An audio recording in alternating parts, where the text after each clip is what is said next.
18절 다 같이요. 하나님의 진노가 불의로 진리를 막는 사람들의 모든 경건하지 않음과 불의에 대하여 하늘로부터 나타나나니. 아멘. 우리 지난주 말씀 기억하시죠? 1장 16절 보았죠? 내가 복음을 부끄러워하지 아니하노니. 왜요? 이 복음은 모든 믿는 자에게 구원을 주시는 하나님의 능력이 됨이라. 바울의 복음에 대한 확신, 내가 복음을 부끄러워하지 아니한다. 왜 부끄러워하지 않죠? 이 복음은 모든 믿는 자에게 구원을 주시는 하나님의 능력이 됨이라. 자, 오늘 18절 하나님의 진노가, 자, 오늘 말씀의 제목 하나님의 진노입니다. 하나님의 진노가 누구에게 나타납니까? 불의로 진리를 막는 사람들에게 나타납니다. 하나님의 진노가 누구에게요? 불의로 진리를 막는 사람들에게 하늘로부터 나타납니다. 불의로 진리를 막는 사람들의 행위가 모든 경건하지 않음과 불의함, 모든 경건하지 않음과 불의에 대하여 어디로부터? 하늘로부터 나타난다. 그러니까 하나님의 진노가 하늘로부터 나타난다. 누구에게? 불의로 진리를 막는 사람들에게. 그런 사람들은 경건하지 않음과 불의함, 이렇게 말해요. 그들에게 뭐가 나타난다고요? 하나님의 진노. 로마서의 주제는 복음이라고 말씀을 드렸습니다. 복음이 뭔가요? 굿뉴스, 기쁜 소식, 복된 소식, 구원의 소식입니다.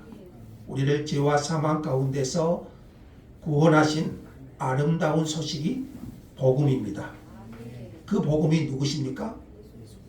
우리 주 예수 그리스도 신이라. 바울은 로마의 성도들이 이 복음을 다시 듣기를 원했습니다. 복음 안에서 그들의 신앙이 견고해지기를 바랬기 때문입니다. 바울은 복음에 대한 분명한 인식과 확신이 있었습니다. 지난주 말씀 다시 볼까요? 16절. 바울의 복음에 대한 확신이죠. 여러분도 믿죠? 내가 복음을 부끄러워하지 아니하노니. 이 복음은 누구에게요? 모든 믿는 자에게 구원을 주시는 하나님의 능력이 됨이라. 이 복음은 모든 믿는 자에게 구원을 주시는 하나님의 능력입니다. 이 복음이 능력이 있어서 저와 여러분을 구원하신 줄 믿습니다. 그런데 로마서 1장은 하나님의 능력을 말하다가 갑자기 하나님의 진노에 대한 말씀으로 그 내용이 바뀝니다. 왜 복음을 말하다가 하나님의 진노에 대해서 말씀하는 것일까요? 지금 바울은 복음이 절박하게 필요한 이유를 설명하기 위해서, 왜 인간에게 복음이 필요한지, 복음이 절박하게 필요한 이유를 설명하기 위해서 하나님의 진노를 말하는 것입니다. 복음을 만나기 전의 상태를 설명하는 거예요. 자비하신 하나님이 왜 진노하시는 것입니까? 18절 다시 봅시다. 하나님의 진노가 불의로 진리를 막는 사람들의 모든 경건하지 않음과 불의에 대하여 하늘로부터 나타나나니. 어떤 사람에게 하나님의 진노가 나타난다고 했습니까? 불의로 진리를 막는 사람들, 불의로 진리를 막는 사람들에게 하나님의 진노가 나타난다고 했습니다. 자, 진리란 불의로 진리를 막는 사람들인데 그들에게 하나님의 진노가 나타나는데, 진리란, 여기서 말하는 진리란 하나님을 알만한 것, 곧 하나님 자신을 드러내심입니다. 진리는 하나님이시죠. 여기서 말하는 진리는 하나님을 알만한 것, 하나님 자신을 드러내심입니다. 하나님은 이 땅의 사람들에게 하나님을 알만하도록 자신을 드러내셨습니다. 어떻게 드러내셨습니까? 하나님을 알만한 것들을, 그 진리를 어떻게 드러내셨습니까? 먼저 19절입니다. 이는 하나님을 알만한 것이 그들 속에 보임이라 하나님께서 이를 그들에게 보이셨느니라. 이게 무슨 말이죠? 전도서 3장 11절 한번 볼까요? 하나님이 모든 것을 지으시되 또 사람들에게는 어떤 마음 주셨어요? 영원을 사모하는 마음을 주셨느니라. 어린아이가 세상에 태어나서 본능적으로 어머니를 찾듯이 인간이면 누구나 본능적으로 영원을 사모하는 마음이 있다는 거예요. 하나님은 모든 사람에게 하나님을 알 수 있도록 하나님에 대한 천부적인 지식, 이것을 생득적 지식 이렇게도 말합니다. 그래서 19절에 하나님을 알만한 것이 너희 속에 보임이라. 에밀 브루너라는 사람은 이렇게 말했습니다. 인간이 부패했어도 하나님을 아는 지식이 그 마음에 있다. 그래서 인간은 누구나 그 영원을 사모하는 마음이 있어요. 그래서 우리는 종교적, 영적인 존재라고 말하고 있고요. 그래서 은연중에 우리 마음에는 하나님을 알고 하나님을 찾고자 하는 마음, 이것을 누가 주셨어요? 하나님이 우리에게 주셨어요. 그래서 모든 사람에게 하나님은 하나님을 알 수 있도록 하나님에 대한 천부적인 지식, 이것을 우리는 생득적 지식 이렇게 말해요. 뿐만 아니라 20절을 한번 볼까요? 장서로부터 그의 보이지 아니하는 것들, 곧 그의 영원하신 능력과 신성이 그가 만드신 만물에 분명히 보여 알려졌나니 그러므로 그들이 핑계하지 못할지니라. 하나님의 영원하신 능력과 신성이 오늘 20절에는 어디에서 드러났다고 했죠? 그가 만드신 모든 만물에 분명히 보여주셨다고 말합니다. 우리는 이것을 자연계시 이렇게 말합니다. 하나님이 지으신 세계를 보면, 하나님이 지으신 우주, 하나님이 지으신 이 세계를 보면 분명히 하나님의 신비로운 살아계심을 보여주십니다. 우리 찬송가도 있잖아요. 하나님이 지으신 세계를 보면서 지은 찬송. 주 하나님 지으신 모든 세계. 내 마음의 속에 그리워볼 때, 하나님이 지으신 세계를 볼 때 우리는 그의 만드신 만물에 그 하나님의 능력과 신성이 분명히 보여서 알게 하신다고 말합니다. 자연만이 아니죠. 우리 인체의 신비만 보아도요. 우리 인간, 우리 인체의 신비만 보아도 놀라울 정도로 복잡한 구조. 그러나 그것이 섬세하게 움직이면서 우리 인체가 움직이잖아요. 어느 한 곳만 고장이 나도 우리 인체는 버틸 수가 없습니다. 하나님이 창조하신 자연과 하나님이 창조하신 인간의 신비, 그것은요, 그 자체로 하나님의 놀라우신 능력과 신비예요. 조금만 관심을 가지고 주위를 돌아보면 하나님의 존재를 시인하지 않을 수 없어요. 그래서 철학자 칸트는요, 이렇게 말해요. 저 밤하늘에는 수많은 별들이 반짝이고 있고 지금 내 마음속에는 양심의 소리가 빛나고 있다. 무슨 말이냐면 하나님의 존재에 대한 양심의 인정을 거절할 수 없음을 고백합니다. 우리가 조금만 주위를 돌아보아도 하나님의 존재에 대한 양심의 고백을 거절할 수 없음을 칸트는 말하고 있어요.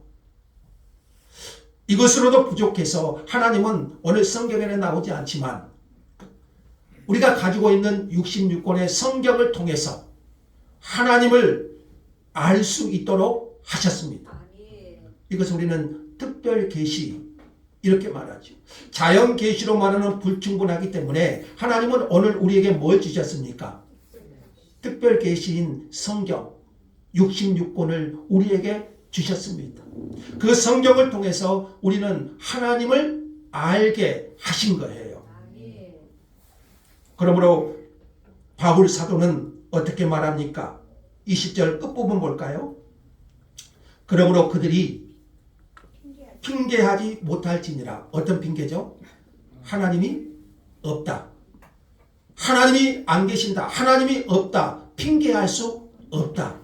하나님은 이렇게 우리에게 하나님을 알 만한 것들을 보여주셨어요.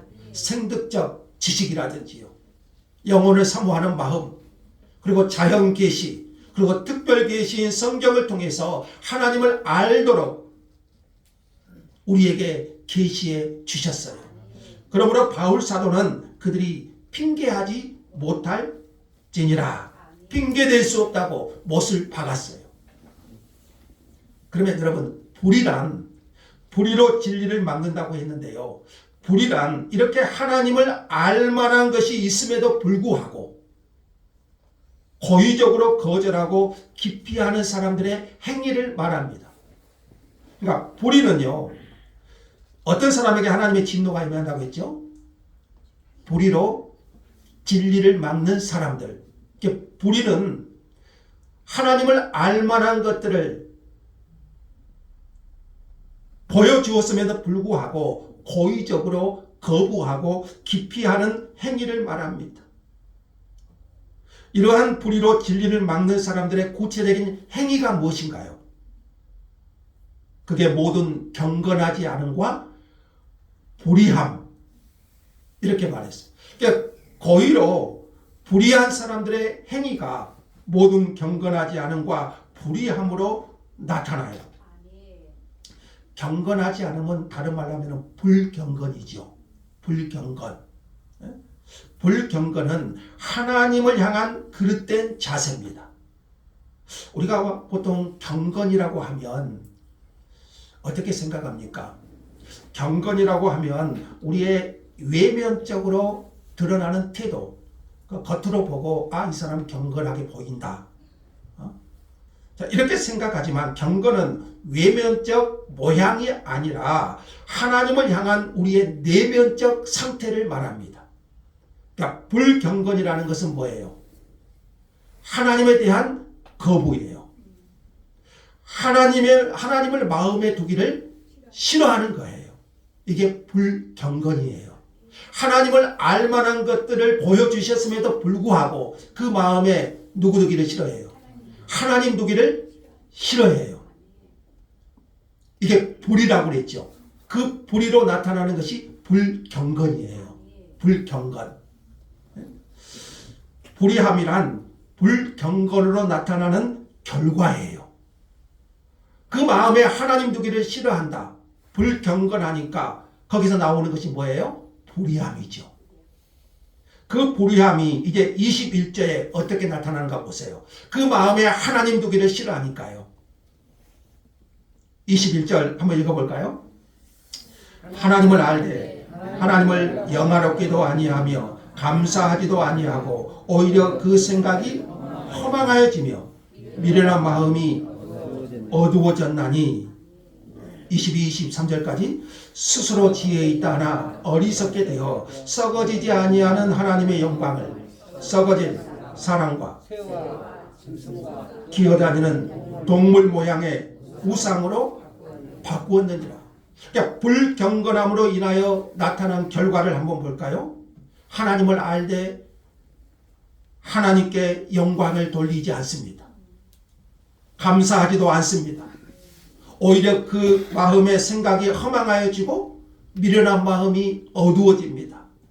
그래서 불의한 삶을 살게 되는 거예요. 그 마음에 하나님 두기를 싫어하는데 무엇인지 못하겠어요. 불경건은 결국 하나님의 자리에, 자, 불경건이 뭐라고 했어요? 우리의 마음의 자리에 하나님 두기를 싫어하는 거예요. 하나님을 거부하는 거예요. 불경건은 결국 하나님의 자리에 누구를 대신합니까? 썩어질 인간을 대신하거나 아니면 짐승과 동물 모양의 우상이 그 마음에 대신하게 되는 거예요. 그래서 스스로 지혜 있다 하나 어리석게 되어 썩어지지 아니하는 하나님의 영광을 뭘로 바꿉니까? 썩어질 사람이 우상이 되고 새와 짐승과 기어다니는 동물 모양의 우상으로 바꾸어버린 거예요. 그러니까 우상 숭배는 결국 하나님 없는 인간의 결국이에요. 그 마음에 하나님을 두기 싫어하니 그 마음에 뭐가 자리하죠? 우상들이요. 인간은 하나님 아니면 다른 우상을 마음에 두고 살 수밖에 없어요. 왜요? 하나님이 그렇게 창조하셨어요. 영혼을 사모하는 마음으로. 멀콤이라는 신학자는 이렇게 말해요. 인간은 치료할 수 없는 종교적 존재다. 치료할 수 없는 종교적 존재다. 이렇게 말해요. 무슨 말입니까? 인간의 선택은 하나님이든지 아니면 하나님 대용품이든지 둘 중에 하나예요. 치료할 수 없는 종교적 존재. 하나님 아니면 여러분 다른 거 안 생길 것 같죠? 하나님의 대용품. 그것이 사람일 수 있고 그것이 우상. 사실상 무실로는 존재하지 않아요. 그래서 어떤 사람은 돈이, 명예가, 권세가 우상이 되기도 하고요. 사람이 신앙을 떠나면 백이면 백 우상 숭배에 빠지고 더 나아가서 타락하게 됩니다. 자, 26절의 시작은 이렇게 말해요. 자, 사람이 하나님이 없으면 못할 일이 없어요. 26절 이 때문에 이렇게 시작해요. 무슨 말이에요? 그들이 마음에 하나님 두기를 싫어하니까 그 현상이 어떻게 나타납니까? 먼저는 우상 숭배로 나타났고요. 그 다음에 인간의 본능대로 사는 것이 나타납니다. 자신의 정욕대로 용감한 타락이 있게 되어 26절 27절 한번 읽어보죠. 이 때문에 하나님께서 그들을 부끄러운 욕심에 내버려 두셨으니 곧 그들의 여자들도 순리대로 쓸 것을 바꾸어 영리로 쓰며 이와 같이 남자들도 순리대로 여자 쓰기를 버리고 서로 향하여 음욕이 불릴 듯하며 남자가 남자로 더불어 부끄러운 일을 행하여 그들의 그릇 때문에 상당한 보응을 그들 자신이 받았느니라. 인간이요 하나님 없이 자신의 본능대로 살면 그 결과는 육체적 쾌락 추구입니다. 언제나 어느 사회나요 성적 타락과 방종은 그 개인과 사회의 타락의 기준이에요. 소돔 고모라가 그랬고요. 오늘 본문에 나오는 대표적인 것이 동성연애죠. 동성연애. 결혼은 누구하고 누가 하죠? 남자와 여자가 해야죠. 결혼은 남자와 여자가 하는 거죠. 여자와 여자, 남자와 남자가 살면 어떻게 될까요? 우리나라에 법적으로 동성 부부는 허락하지 않죠. 근데 공식적으로 우리나라 동성 부부가 11쌍이 있습니다. 법적으로 인정을 받지 못하지만 자, 이것은 하나님에 대한 이 동성 연애는요. 하나님에 대한 마귀의 도전입니다. 세계사회가 이제 동성애를 합법화하기 시작했죠. 미국도 1970년대까지는 동성애를 성장애로 보았습니다. 이것이 2000년 이후부터 이제 동성연애를 장애로 보지 않습니다. 그래서 미국 각 주마다 동성이 합법화된 주가 많이 있지요. 세계적으로 많이 흐름이 그렇습니다. 그래서 우리나라도 이제 차별금지법 들어보셨죠? 차별금지법 제정으로 동성애를 합법화하려고 계속해서 도전하고 있습니다. 성소수자의 인권을 들고 나오지만 동성애는 분명 하나님의 진노입니다. 이들은 그들의 그릇 때문에 상당한 보응을 내리셨습니다. 오늘날 에이즈 환자의 80%가 동성애라고 말하지 않습니까?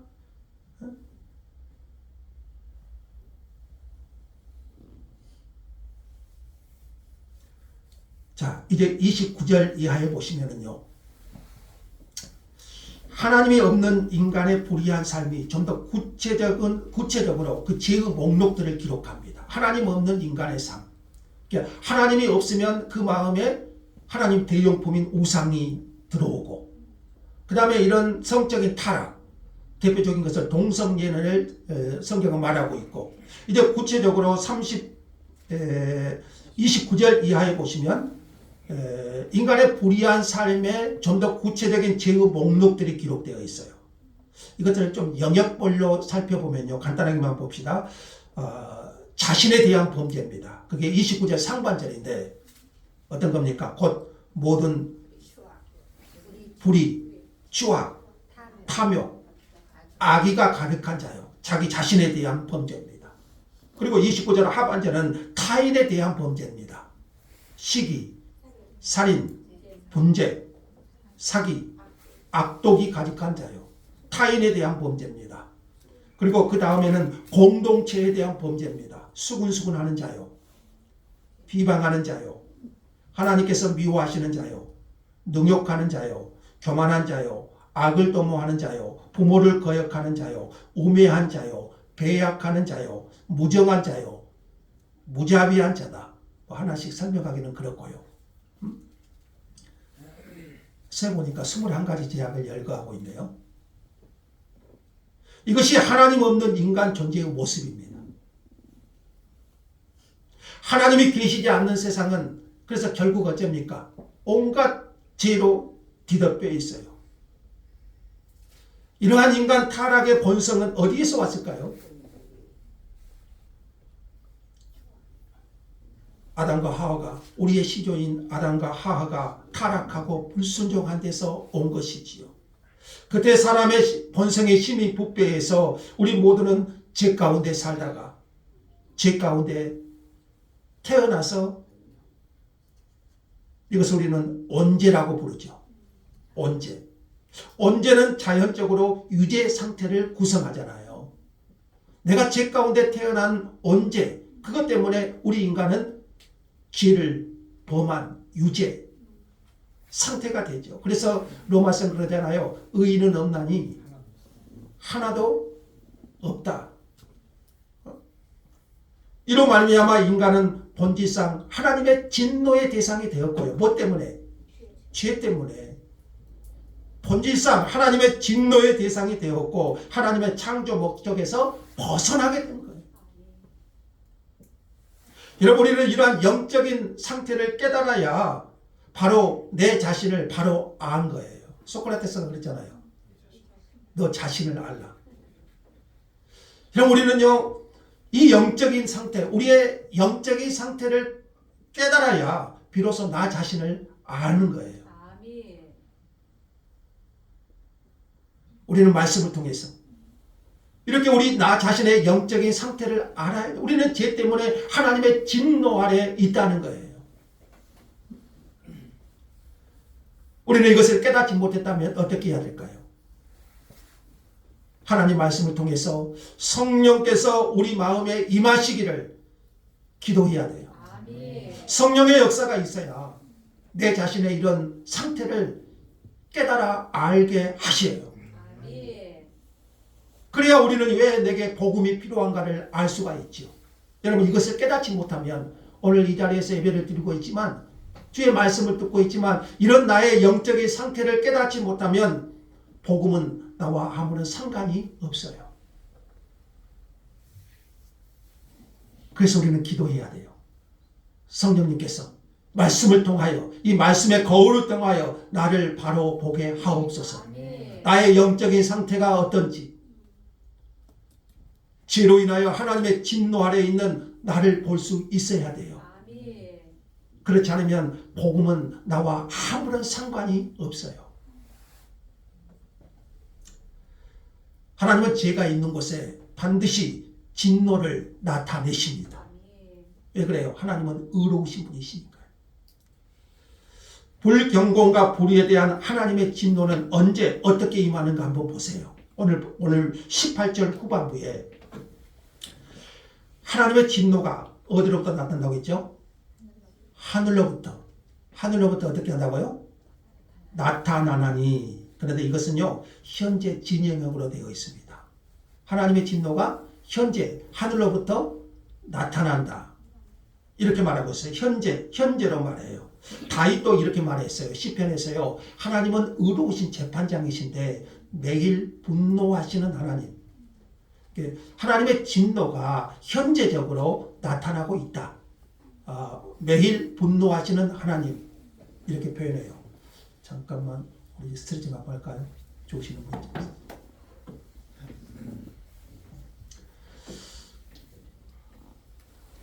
자, 하나님의 진노가 현재 하늘로부터 나타난다. 이렇게 말하고 있는데 과연 하나님께서 현재 지금도 진노하고 계신가요? 이게 우리가 잘 이해가 안 됩니다. 하나님이 현재 진노하고 있다면 어떻게 악한 자가 판을 치고 있고 불의한 자가 어떻게 활개를 치고 있을까? 이렇게 생각하잖아요. 신앙생활 하다가요 이런 상황 앞에 종종 답답할 때가 있습니다. 하나님은 현재 진노하시는 하나님이라고 했는데 하나님이 진노하신다면 하나님의 심판이 있다면 현재 어떻게 악한 자가 하나님을 대적하는 자가 형통하고 그런 악한 자들이 활개를 칠 수 있을까? 우리는 이런 회의감이 들 때가 있잖아요. 구약의 하박국 선지자가 그런 시험에 빠졌고요. 시편의 아삽이라는 사람도 그런 시험에 빠진 적이 있어요. 하나님이 살아계시다면 어떻게 세상이 이렇게 돌아갈 수 있는가? 여러분 그런 생각해 보신 적 없어요? 악한 자들이 득세하고 오히려 하나님을 사랑하는 사람이 고통을 받고 힘들어하는 것을 보면 이해가 되지 않을 때가 있지요. 그런데 하나님의 진노의 현재적 성격을 깨달으면 이해가 됩니다. 오늘 본문 24, 26, 28절에 반복되는 단어가 하나 나오는데 24절, 25절, 24절, 26절, 28절에 보면은 하나님의 진노의 독특한 표현 하나가 나오는데 그게 뭐죠? 내버려 두심이에요. 내버려 두심. 내버려 두심. 이 표현. 사람이 자기 욕심대로 무슨 짓이든 할 수 있도록 하나님이 어떻게 하죠? 내버려 두신 상태가 곧 하나님의 진노라는 거예요. 하나님의 진노. 우리는 이것을 잘 이해하지 못합니다.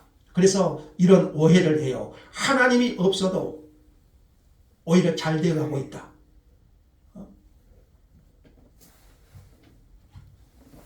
하나님의 진노와는 상관이 없는 것으로 더 나아가서는 하나님이 존재하지 않는다 이렇게 판단해버려요. 내가 하나님을 떠나도 오히려 더 잘 되고 그러니 하나님과는 아무 상관이 없는 여러분 이것이 무서운 거예요. 하나님 없이 무슨 짓을 해도 형통하라는 것은요 여러분 대단히 무서운 거예요. 하나님 뭐 한 거죠? 내버려 두신 거예요. 그것이 하나님이 내버려 두신 진노기 때문에 그래요. 하나님께서 나에게 고통을 주어서라도 돌이키게 하시는 것이 그러니까 뭐예요? 은혜예요. 하나님이 나에게 고통을 주어서라도 돌이키게 하시는 것이 뭐라는 거예요? 은혜라는 것이죠. 하나님 없이 아무렇게 살아도 우리가 형통하다면 그것은 복이 아니고 진노예요. 하나님이 내버려 두신 거예요. 그래서 여러분 동성애 내버려 두신 거예요. 어떻게 보면 진노예요. 하나님의 진노가 여러분 이렇게 내버려 두신 뿐이라면 그래도 사실상 겁나지 않아요. 이것뿐이라면. 근데 이 내버려 두심은 곧 쌓아 두심이라는 의미예요. 자, 로마서 2장 5절 한번 봅시다. 다만 내 고집과 회개하지 아니한 마음을 따라 진노의 날 곧 하나님의 의로우신 심판이 나타나는 그날에 임할 진노를 내게 뭐 한다고요? 쌓는다. 쌓는다. 내버려 두시면은요, 그것으로만 끝나면 여러분 겁나지 않아요. 근데 그것은요, 쌓는 거예요. 내버려 두시면. 쌓는다는 것은 뭡니까? 쌓아둔다는 것은 풀어 헤치는 날이 있다는 거예요. 쌓아놓는 것은 푸는 날이 있다는 거예요. 그날이 언제입니까? 로마서 2장 5절 그러잖아요. 진노의 날. 하나님의 심판, 의로우신 심판이 나타나는 그날. 이것이 현재의 진노보다 더 무서운 것 아닌가요? 그냥 이 땅에서 내버려 두심으로 끝난다면 무섭지 않아요. 그러나 회개치 아니한 고집을 따라 회개치 않은 마음을 따라 진노의 날, 하나님의 진노를 쌓고 있는 것이지요. 하나님은 의로우신 분이시기에 하나님은 언제나 그 죄를 드러내시고 진노하십니다. 그러면 이러한 하나님의 진노를 피할 수 있는 길은 없습니까? 하나님의 진노를 피할 수 있는 길을 주셨습니다. 모든 인간은 죄 때문에 하나님의 진노 아래 놓여 있습니다. 하나님은 의로우신 분이시기 때문에 그 죄는 반드시 진노하십니다. 그러나 그 하나님의 진노를 피할 수 있는 길을 주셨는데 그것이 바로 복음이신 예수 그리스도이십니다. 그래서 인간에게 뭐가 필요한가요? 복음이 필요한 거예요. 그래서 우리 인간에게 예수 그리스도가 필요한 거예요. 그러니까 내가 지금 그런 영적인 상태를 깨닫지 못했다면 복음은 나하고는 아무 상관이 없다니까요. 그러면 그것으로 끝나면 되냐? 아니에요. 성령께서 말씀으로 나를 조명해 주시도록 기도해야 돼요. 그렇지 않으면 우리는 그날에 임할 하나님의 진노를 쌓고 있는 거예요. 그래서 우리 인간에게 반드시 복음이 필요하고요. 로마서 5장 9절 한번 읽죠.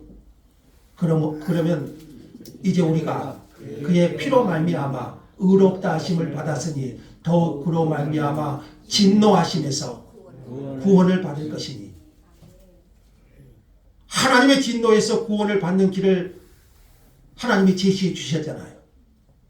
그게 바로 예수 그리스도, 복음이신 예수 그리스도 십자가 그 피로 말미암아 진노하심에서 구원을 얻는 길, 그것이 바로 기쁜 소식이고요. 그것이 구원의 소식인 복음이잖아요. 그래서 예수님께서 당하신 십자가는 우리 죄를 향한 하나님의 진노였어요. 내가 받아야 될 진노를 예수님께서 십자가에서 내 대신 그 하나님의 진노를 받으신 거예요. 하나님은 우리에게 쏟을 진노를 예수님께 쏟으셨고 예수님은 그 진노를 다 받으셨습니다. 그래서 십자가의 도가 하나님의 지혜, 사람을 구원하는 능력이라고 말씀드렸잖아요. 그 십자가에서의 피 흘림의 은총이 우리를 하나님의 진노에서 구해내셨습니다.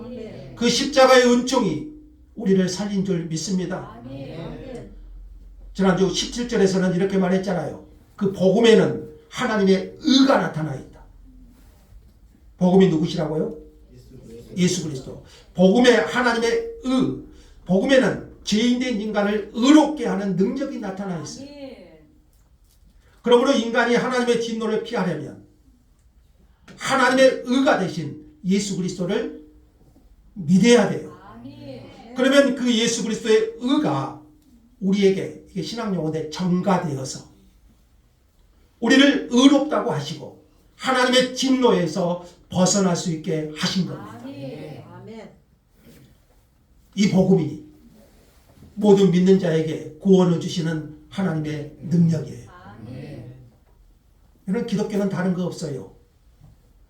오늘 이 말씀만 우리가 새기면 하나님의 능력으로 구원을 받는 거예요. 여러분 왜 교회 다니십니까? 복 받으려고요? 절에 가도 돼요. 다른 종교 믿어도 돼요. 복 받으려면. 그러나 우리는 복이 아니라 구원이잖아요.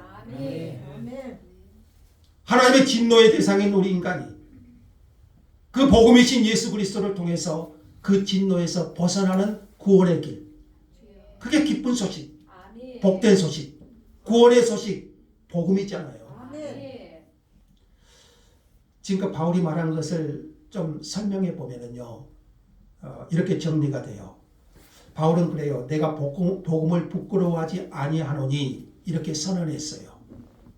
이것을 듣고 있던 한 사람이 이렇게 질문합니다.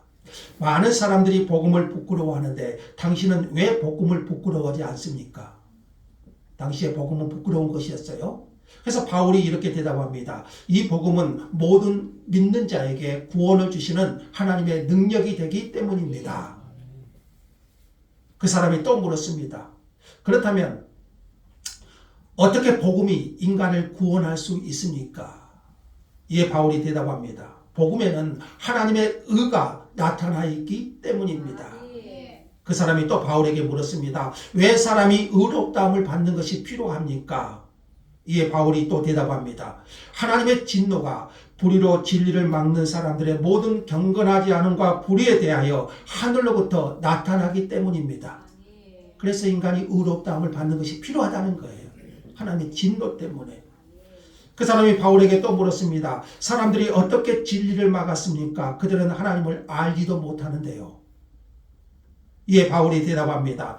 하나님이 사람들 속에 또 모든 자연에 하나님을 알 수 있도록 명백하게 자신을 계시하셨습니다. 그러니 하나님의 진노가 나타나도 변명할 수 없습니다. 여기까지 우리가 배운 내용입니다. 자, 결론. 왜 복음이 필요합니까? 왜 인간에게 복음이 필요합니까? 인간의 죄와 하나님의 진노 때문입니다. 죄는 하나님의 진노가 있습니다. 하나님은 인간의 불의와 경건하지 않음에 진노를 쏟으십니다. 하나님이 없다고 내 마음대로 사는 것은 지혜로운 것 같지만요. 사람들이 그랬죠. 하나님을 믿느니 뭐 내 주먹을 믿는다.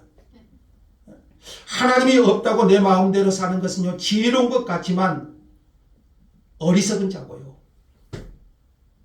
그래서 시편 14편에는 그랬잖아요.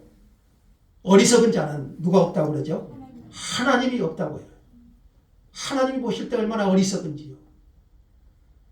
결국 하나님의 진노를 쌓는 것이죠. 우리는요, 하나님의 진노를 가볍게 여기서는 안 돼요. 그 진노를 피할 수 있는 길은 복음에 나타난 하나님의 그분이 누구신가요? 예수 그리스도. 예수 그리스도. 이 길 외에는 없어요. 우리에게 구원의 길. 그래서 예수님께서 말씀하신 거예요. 내가 곧 길이요 진리요 생명이니 나로 말미암지 않고는 아버지께로 올 자가 없다. 하나님께서 그 복음에 예수 그리스도 안에 의를 나타내셨어요. 그 진노를 피할 수 있는 길은 하나님으로부터 의롭다 하심을 받아야 되는데 우리 인간은 안 되잖아요. 죄인이니까. 그 의롭다 하심을 받기 위해서 우리는 복음을 믿어야 되는 거예요. 복음이신 예수 그리스도. 그럼 여러분 오늘 우리 이 시간에 나를 버려두지 않으시고 진노를 쌓아두지 않으시고 불러주신 것을 감사하십시오. 실패를 통해서 질병을 통해서 가난을 통해서 이런저런 상황을 통해서 나를 불러주신 것을 감사하십시오. 나를 가만두지 않으시고 나를 내버려두지 않으시고 이런저런 문제를 통해서 나를 불러주셨다면 그것이 은혜예요. 그래서 우리는 버려두심의 의미를 알아야 되고요. 우리를 버려두지 않으시고 하나님을 알게 하시고 영원한 진노에서 건져주신 그 은혜를 기억했으면 합니다. 할렐루야. 아멘. 감사합니다 주님.